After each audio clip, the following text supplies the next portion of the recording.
السلام علیکم۔ آج ہم طرفہ بن عبد کے بارے میں کچھ جاننے کی کوشش کرتے ہیں۔ طرفہ بن عبد کا اصلی نام عمر ہے اور یہ امرؤ القیس شاعر کا ہم عصر شاعر ہے۔ طرفہ اس کا لقب ہے۔ یہ یتیم پیدا ہوا تھا۔ اس کے چچاؤں نے اس کی پرورش کی، لیکن انہوں نے اس کی تربیت میں لاپرواہی کا مظاہرہ کیا اور اسے بے ادب اور بے ڈھنگا بنا کے رکھ دیا۔ جوانی میں اس نے بیکار کاموں کو شروع کیا۔ کھیل کود اور شراب نوشی اس کی عادت تھی۔ لوگوں کی عزت لوٹنا اس کا مقصد بن گیا۔ جوانی کی ترنگ میں آ کے اس نے بادشاہ وقت عمرو بن ہند کی ہجو کہہ ڈالی، جس کی ہجو کی وجہ سے عمرو کے دل میں طرفہ بن عبد کے خلاف کینہ پیدا ہو گیا۔ ایک بار عمرو بن ہند کے پاس طرفہ بن عبد اپنے ماموں کے ہمراہ گیا تو بادشاہ نے انہیں انعام کا فرمان جاری کر کے 2 خط اپنے بحرین کے گورنر کے پاس بھیج دیا اور کہا کہ وہاں جا کے اپنا انعام وصول کر لو۔ ابھی وہ راستے میں تھے کہ طرفہ بن عبد کے ماموں ملتمس کے دل میں یہ خیال ہوا کہ شاید اس خط میں کچھ غلط لکھا ہے۔ اس نے کسی پڑھنے والے کو بلا کے اس خط کو پڑھوایا۔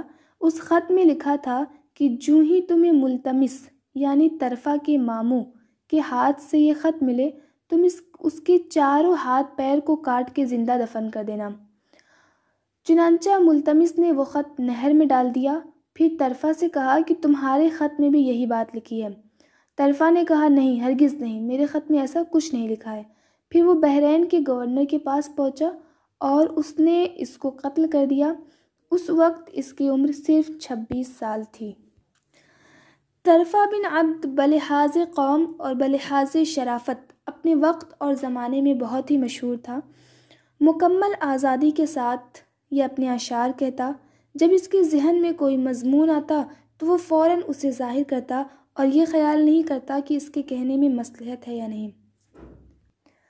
طرفہ بن عبد کے بچپن ہی سے وہ بہت ہی ذہین تھا اور حساس اور زود فہم تھا۔ 20 برس کا بھی نہیں تھا، اس سے کم ہی عمر میں اس نے شاعری شروع کر دی اور اس میں بہت مشہور ہوا۔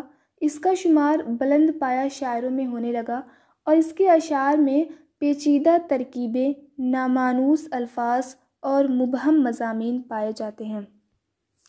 ہمارا مقصود طرفہ کے جس قصیدے کو پڑھنا ہے، جس معلقہ کو پڑھنا ہے، وہ ہے لخولۃ اطلال ببرقۃ سہمت۔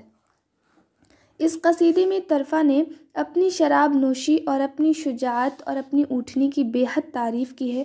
اس نے خولہ اور ہند اور سلمیٰ کے نام سے تو بہت شعر کہے ہیں اور خولہ کی نسبت اس نے تشبیب کی ہے۔